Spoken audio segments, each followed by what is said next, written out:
আমি প্রথমেই বলি, মাননীয় অধ্যক্ষ, সকল মাননীয় সদস্যা এই সভার এবং বাইরেও যারা আছেন, জানতে পাচ্ছেন, শুনতে পাচ্ছেন, প্রেস মিডিয়া সহ তারা আমার বিরোধিতা করলো, আমি কিন্তু তাদের বিরোধী নই।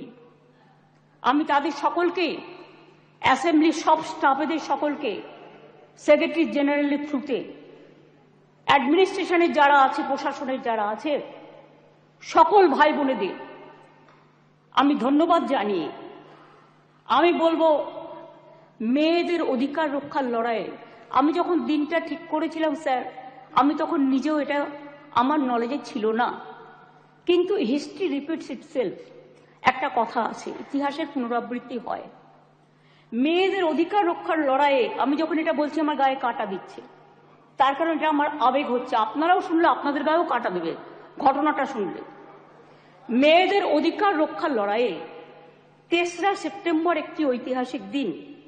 আজ থেকে ৪৩ বছর আগে ১৯৮১ সালে আজকের দিনেই ইউনাইটেড নেশনস মেয়েদের অধিকার সুরক্ষিত করার জন্য, তাদের বিরুদ্ধে সব বৈষম্য দূর করার জন্য চালু করেছিল the convention on the elimination of all forms of discrimination against women.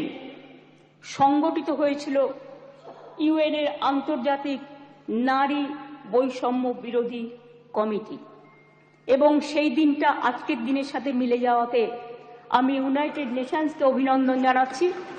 এবং বিশেষ করে নারী সুরক্ষার স্বার্থে আমাদের মা বোনেরা, ভাইয়েরা যে লড়াই করছেন, সিভিক সোসাইটি থেকে শুরু করে ছাত্রছাত্রীরা, আমি সবাই, আমার লাইনে আসতে অনেক টাইম লাগবে, আপনার ট্রেনটা বেলাইন হয়ে গেছে, ওটা সামলান আগে। আমি আপনাদের বলি, আমি সবাইকে অভিনন্দন জানাচ্ছি।